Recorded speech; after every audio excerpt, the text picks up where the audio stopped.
చెప్పమ్మా. ఇంకా నేను సరే అని నేనే డ్రాప్ అయిదామని ఇంకా నా దారి నేను వదిలేసి వెళ్ళిపోయాను మేడం. వెళ్ళిపోయిన తర్వాత మళ్ళీ సడెన్‌గా ఫ్రెండ్స్‌తో పార్టీ చేసుకున్నప్పుడు వాళ్ళు నన్ను బ్లేమ్ చేయడం స్టార్ట్ చేశారు. ఏమైంది? ఏంటి? అంటే అప్పుడు సురేష్ పోన్లే ఒక్క తప్పు చేశాడు కదా! యాక్సెప్ట్ చేద్దామని ఇంకా నార్మల్‌గా మళ్ళీ కలిసిపోయాం మేడం. కలిసిపోతే ఇంకా ఫ్రెండ్స్ అయినా సరే బ్లేమ్ చేయడం స్టార్ట్ చేశారు. ఎందుకు చేస్తున్నారు ఇట్లా అని ఒకరోజు అడిగితే మా ఇద్దరికి ఒక కామన్ ఫ్రెండ్ ఉండేవాడు. ఆ ఫ్రెండ్ చెప్పాడు. తనకు ఆల్రెడీ పెళ్లయిపోయి 2 పిల్లలున్నారు. వాడిని నువ్వు పెళ్లి చేసుకోవడం ఏంటి అని అడిగాడు. ఇది సురేష్‌కి మ్యారేజ్ అయిపోయి 2 పిల్లలు ఉన్నారని చెప్పారా? దాని గురించి మీరేమైనా ఎంక్వైరీ చేసుకున్నారా? ఏమండి నిజమా మీరు కాదా అని? మాట్లాడేది ఇదిగోండి ఈ సురేష్ గురించేనా? ఆ! సురేష్. మీరు చెప్పింది ఈ అమ్మాయి గురించే.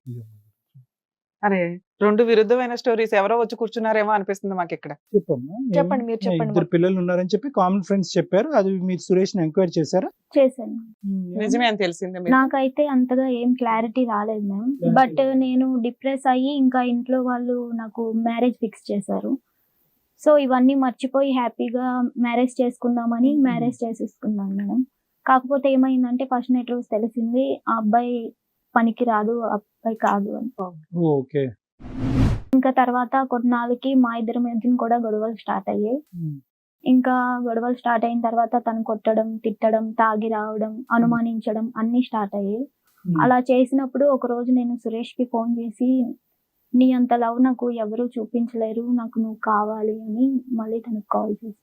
ఇప్పుడు అది కాదు ట్విస్ట్ ఇక్కడ. ఏంటంటే కనుక అతను ఇంపార్టెంట్ అని నువ్వు అంటున్నావు. అతనికి సంసారానికి పనికిరాడు అని చెప్పి. నిజంగానా? అది సంసారానికి నిజంగా పనికిరాడా? లేదంటే పెళ్ళైనటువంటి కొత్తలో ఆ కార్యక్రమం జరగకుండా తర్వాత ఏమైనా జరిగిన సందర్భాలున్నాయా? యాక్చువల్‌గా తనైతే నాకు మీ మ్యారేజ్ ప్రయాణం ఎంతకాలం అమ్మా?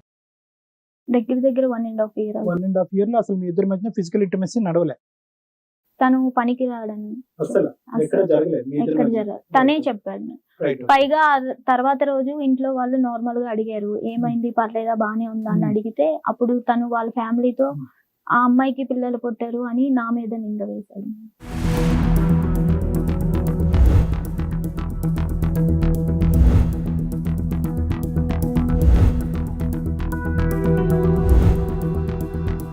అసలు ఫిజికల్ గానే కమిట్ అవ్వలేదు కదమ్మా మీరు?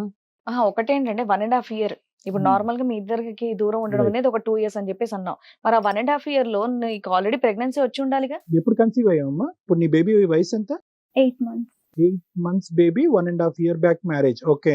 సో నువ్వు మ్యారేజ్ అయినటువంటి 12 మంత్స్ తర్వాత నువ్వు ప్రెగ్నెంట్ అయ్యావు. అంతే కదా? అంతే 1 ఇయర్ తర్వాత ప్రెగ్నెంట్ అయినట్టు. ప్రెగ్నెంట్ అయ్యావు.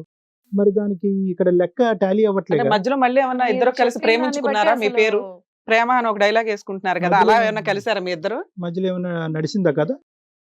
కాదమ్మా, విడిపోయి 2 ఇయర్స్ అని సురేష్ గారు చెప్పారు. మీరు మ్యారేజ్ చేసుకుని 2 ఇయర్స్ బ్యాక్ మ్యారేజ్ చేసుకున్నారు. మీరు చెప్పడం ఏంటంటే మీ హస్బెండ్ ఇంపార్టెంట్ అని అది నేను చెప్తాను మేడం. చెప్తా. స్టోరీ. ఒక రోజు అదే వాళ్ళ హస్బెండ్ ఇలా గొడవ పెడుతున్నారు, అది ఇబ్బంది పెడుతున్నారు అని చెప్తే పెళ్ళైన తర్వాత ఒక రోజు నేను వెళ్ళాను మేడం వాళ్ళ ఇంటికి. అరే బాయ్, నువ్వు ఇప్పుడు దాకా ఏం చెప్పావు? 2 ఇయర్స్ నుంచి ఆ అమ్మాయి నేను చాలా ట్రై చేశానండి, దొరకలేదు, డిప్రెషన్ లోకి వెళ్ళిపోయాను, Suicide ఇంకేముంది attempt సూసైడ్ చేశాను. అటెంప్ట్ చేశాను, దూకేపోయానండి, కాపాడేశారు అందరూ అన్నట్టు షో ఆఫ్ ఇచ్చావు. ఇప్పుడు వచ్చి మధ్యలో వెళ్ళి దుకాణం పెట్టి మళ్ళీ లవ్ చేసావు కదా? నీకు ఎక్కడికక్కడ కథ నడిపించావు. పెళ్లికి ఆ అమ్మాయిని ప్రేమిస్తున్నప్పుడు ఒక కథ, నిజంగా నీకు 2 పిల్లలు ఉన్నారా? ఈ అమ్మాయిని ప్రేమిస్తున్నటువంటి టైంలో వేరే పెళ్లి అని చెప్పి కామన్ ఫ్రెండ్స్ చెప్పింది ఫస్ట్ ఆ కథ ఏంటి? అది నిజమా? యాక్చువల్లీ నాకు అప్పుడు పెళ్లి అయింది సార్. ఆ అమ్మాయి నేను ఏ బాబు ఏం మాట్లాడుతున్నావమ్మా? తెలిసే మాట్లాడుతున్నావా? ఇందాక చాలా సిన్సియర్ గా ఏదో కథ చెప్పినట్టుగా అలా కథ చెప్తూ వచ్చావు. కథలు చెప్పడానికి వచ్చావా ఇక్కడ? ఇప్పుడు చెప్పాల్సిన అవసరం కథలు లేదు చెప్పడానికి మేడం. వచ్చావా ఇక్కడ? ఇక్కడ నీ మేడం ఆ కాలేజ్ స్టోరీ స్టడీ అవసరం దగ్గర లేదు. నుంచి చెప్తున్నావు నువ్వు అప్పటి నుంచి, తెలుసా నీకు? ఇలా అప్పుడు లవ్ చేశాను, ఇలా చేశాను అని చెప్పి చాలా మంచి ఒక కథ అల్లుకొని రాసుకొని వచ్చి చెప్పినట్టుగా చెప్పావు. మళ్ళీ పెళ్ళైందన్న విషయం చెప్పనే లేదు. కొత్తగా ఇప్పుడు పేరెంట్స్ నాకు పెళ్లి సంబంధాలు చూశారు, నంబర్ షేర్ చేసుకుంటాం, ఏదో పెద్ద అనకూడదులే నోటి నుంచి కానీ పెద్ద ఇదిగా నువ్వు ఫోన్ నెంబర్స్ తీసుకొని మాట్లాడానని చెప్పావు. ఇప్పుడేంటి ఇది? పెళ్ళైన తర్వాత కూడా అమ్మాయిని కూడా కలిసావు. ఇక్కడ ఈ అమ్మాయిని కలిసావు పెళ్లి కాకముందు, అంతకుముందు పెళ్ళైందని చెప్తున్నావు. ఆనెస్ట్ గా సిన్సియర్ గా నీకు ఎంతమంది అమ్మాయిలతో సంబంధాలు అయినాయి, ఏ సంబంధాలు ఉన్నాయి, నీకు ఎంతమంది పిల్లలు, ఎన్ని పెళ్లిళ్ళు అయినాయి? ఈ మూడిట్లో లెక్క బాబు ఇప్పటికైనా నిజం పాలు. ఇప్పుడు పెళ్లి గురించి ఒకటి మేడం మీకు నిజం చెప్పాలి. ఏంటంటే నేను ఒక చిన్న తప్పు చేశాను. ఏంటి అంటే నేను యాక్చువల్లీ వేరే అమ్మాయితో ఉన్నప్పుడు ఈ అమ్మాయి చూసేసింది. నాకు ఏం చెప్పాలి ఏంటి తెలియదు. బట్ ఈ అమ్మాయి కూడా కావాలి అని నాకు అనిపించేది. అలా జరుగుతున్న క్రమంలో ఇంకా నాకు అనిపించింది ఈ అమ్మాయిని ఎప్పుడైనా మనకి చాలా ఇబ్బంది అవుతుంది ఈ అమ్మాయితో, నేను ఈ అమ్మాయితో ఇంకెక్కడికి బయటికి వెళ్ళను. సో ఇప్పుడు చూసింది కాబట్టి నన్ను ఇంకా టైట్ చేసేస్తుంది, ఎవ్రీథింగ్ నన్ను టైట్ చేస్తుంది, నా మీద ఒక స్పై లాగా వర్క్ చేస్తుంది అనిపించింది. అప్పుడు ఆ క్రమంలో ఇంకా మా ఫ్రెండ్తో అమ్మాయికి అబద్ధం చెప్పించా, నాకు పెళ్లి 2 పిల్లలు ఉన్నారు. సో ఇక్కడ తను మిమ్మల్ని వదిలేయడానికి నిజమే సార్, నాకు ఇంకా పెళ్లి అవ్వలేదు యాక్చువల్లీ. ఎందుకంటే నువ్వు స్టోరీ లైన్ మీద స్టోరీ లైన్ చెప్తున్నావు, పార్ట్ 1, పార్ట్ 2, పార్ట్ 3, ఫైనల్ గా నేను నిజాయితీ పరుడినే, కానీ ఈ అమ్మాయి మీద ఇష్టం లేకుండా ఫ్రెండ్స్ ద్వారా నడిపించినటువంటి కథ. ఈ అమ్మాయి మీద ఎందుకు ఇష్టం లేదు మరి తమరికి? పై నా మీద ఇంకా ఇప్పటి నుంచి టైట్ చేసేస్తుంది. భయం అప్పటిదాకా చేసిందమ్మా, నువ్వు ఆల్రెడీ ఒక అమ్మాయితో రెడీ హ్యాండెడ్ గా దొరికినా కదా అమ్మాయి అనుమానిస్తుందని భయం. అసలు ఈ అమ్మాయితో లవ్ లో ఉండగా నువ్వు ఇంకొక అమ్మాయితో ఎందుకు మంచం మీద ఉన్నావు? ఆ రోజు మందు తాగాం మేడం, అది తెలియక ఇంకా. అలాంటప్పుడు ఈ అమ్మాయిని ఎంతో గాఢంగా ప్రేమించానని చెప్పేసి అన్నావు కదా, ఇలా నాకు తెలియకుండా జరిగిపోయిందని అట్లీస్ట్ నువ్వు క్షమాపణను అడుగుండాల్సింది కదా. అంతేకాకుండా అబద్ధాల మీద అబద్ధాలు ఎందుకు చెప్పించావు నువ్వు అలాగా? మేడం అమ్మాయిలు అందరూ ఎట్లా అంటే, అందరూ అని కాదు కానీ అమ్మాయిలు ఎలా అంతమంది ఉంటారు. గురించి తెలుసా మీకు? అందరూ అంటే కనుక వంగబెట్టేస్తారు. అంటే అడ్డంగా. Sorry sir, sorry madam. Actually అప్పుడు ఏంటంటే ఒకవేళ వీళ్ళకి ఒక అనుమానం అనేది స్టార్ట్ అయిందంటే అది ఇంకా అలాగా చేప కింద నీరులాగా వెళ్ళిపోతుంది అనే ఒక క్రమం ఆ మైండ్ లో అలా ఉండిపోయింది. ఈ అమ్మాయిని ఎలాగైనా వదిలించుకోవాలి అని ఒక ఐడియాతో ఇంకా అలా. ఏం చదువుకున్నారండి? అమ్మాయిల సైకాలజీ మీద వెళ్ళి చదువుకొని వచ్చారా ఏంటి మీరు? నువ్వు అసలు సూసైడ్ చేసుకుని చచ్చిపోయే రకమేనా బాబు? అందరిని చంపే రకం పైగా. సూసైడ్ మిగతా అంట, అమ్మాయి- నువ్వంట ఈ అమ్మాయి వెళ్ళిపోయిందని సూసైడ్ అంట, డ్రింక్ అంట. అసలు మీ తల్లిదండ్రులని నిన్ను ఎలా నమ్మారబ్బా ఇంకో అమ్మాయిని తీసుకొచ్చి? అసలు ఈ వ్యవహారాలన్నీ మీ పేరెంట్స్ కి తెలుసా? ఆ అమ్మాయి వెళ్ళిపోయేలా చేసింది తెలుసని ఆడపరువు ఎందుకు తీస్తావు? నాకు తెలుసు, వాళ్ళకి తెలియదు. ఏ తల్లిదండ్రులు యాక్సెప్ట్ చేయరు. నువ్వు మా దగ్గర ఇంత అబద్ధాలు చెప్తున్నప్పుడు అక్కడ అన్ని స్టోరీలు చెప్తున్నావు. నీ జీవితం ఆహా, నీకు ఒక ఆ బ్రతుకు అమ్మాయి నచ్చలేదు. వెళ్ళిపోవాలని చెప్పేసి నువ్వు తప్పించింది నువ్వే, మళ్ళీ ఆ అమ్మాయి కోసం నేను సూసైడ్ చేసుకున్నానని చెప్తుంది నువ్వే. ఆ. ఎందుకు అలాగా? అంటే నా మైండ్ ఒక స్టేబుల్ గా ఉండదు మేడం. అప్పుడప్పుడు అది మారుతు చేంజ్ అవుతూ ఉంటుంది. స్టోరీ ఒకసారి ఈ మనం అమ్మాయి కనిపించాం కావాలి, ఈయనకి. ఒకసారి వద్దు కావాలి అనిపిస్తూ ఉంటుంది. ఆ మామూలుగా మందు కరెంట్ షాక్ పెడతారు, నీకు తల కింద వేలాడి తీసి కరెంట్ షాక్ పెట్టాలి. ఈ అబ్బాయి చెప్పే కథ అంత మేడం, ఇందులో పూర్వపరాల్లోకి కూడా వెళ్ళటం అనేది అంత ఇంపార్టెంట్ కాదేమో. ఇతను సింపుల్ గా చెప్పాలి, బేసిక్ గా చెప్పాలి అంటే కనుక ఆడపిల్లల జీవితాలతో కబడ్డీ ఆడుకునేటటువంటి టైప్ అంతే. ఆడుకున్నాడు, అందులో ఈ అమ్మాయి బక్రా. అందరూ మిగతా ఆడపిల్లలు ఏంటంటే బహుశా ఎంతమంది ఉన్నారు సీక్వెన్స్ లో? ఎంతమంది ఉన్నారు బాబు సురేష్ టోటల్ సీక్వెన్స్ లో? ఎంతమంది అమ్మాయిలతో లవ్ స్టోరీలు? ఇప్పుడు నువ్వు పెళ్లి చేసుకోబోయే అమ్మాయితో కూడా నువ్వు కలిసావు. సో ఆ అమ్మాయిని కూడా ఈ లెక్కల చిట్టాలో పెట్టుకుని ఎంతమంది అమ్మాయిలు నీ జీవితంలో ఉన్నారు చెప్పు. ఓకే, పెళ్ళిళ్ళు ఎన్ని అయినాయి అన్నది మేము అడగం, అది నువ్వు నిజాలు చెప్తున్నావు అబద్ధాలు చెప్తున్నావు నాకు తెలియదు. లెక్క పెడుతున్నావు. కాదమ్మా, ఇక్కడ నీ ముందు ఆయన ఇన్ని అబద్ధాలు ఆడుతున్నాడు, ఇన్ని రకాల కథలు చెప్తున్నాడు, మళ్ళీ ఈ అబ్బాయి కావాలని చెప్పేసి ఎలా వచ్చావు ఈ నువ్వు? అబ్బాయి కావాలి అనేది ఒక ఆ. పాయింట్. అసలు ఈ అబ్బాయితో అసలు 5 years పాటు ఎలా జర్నీ చేసావు?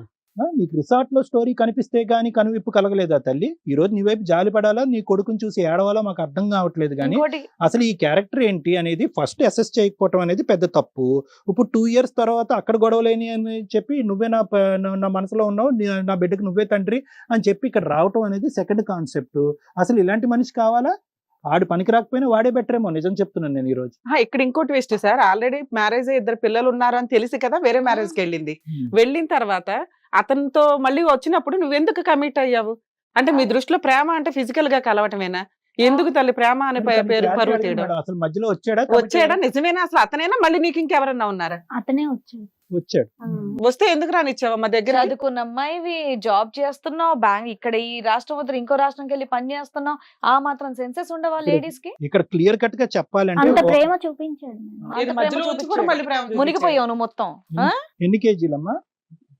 అది కాదమ్మా, ఇక్కడ చెప్తున్నాను కదా, ఇక్కడ ఎవరు మేడం క్లియర్ కట్ గా ఇక్కడ ఎవరు లేరు. విక్టిమ్ ఒకరు బాధితులు ఎవరు లేరు మేడం. ఇక్కడ అవును, ఎవరు ఇద్దరు కూడా అసలు ఇద్దరు ఇక్కడ criminals ఎవరికి ఒక రకంగా. ఎవరికి వాళ్ళు అడ్వాంటేజ్ చూసుకుంటూ ఈ ఇక్కడైతే ఇక్కడ అక్కడైతే అక్కడ వీళ్ళు స్వాపింగ్ అన్నమాట. దీన్ని స్వాపింగ్ అంటారు. ఇది ప్రేమ అని చదువుకున్న ఈ- మూర్ఖులు. ఇది పిచ్చివాళ్ళలాగా మనం పిచ్చివాళ్ళ కనిపిస్తున్నాం. ప్రేమ అనే పదాలు వాడారు అంటే కనుక మీ ఇద్దరిని ఇక్కడి నుంచే బయట పంపించేస్తారు. అసలు స్వార్థం, అవసరం, వాడికి గుడ్డు ఇద్దరిలో మీద అదే లేదు. కనిపిస్తోంది. ప్రేమ లేదు, తొక్కలేదు.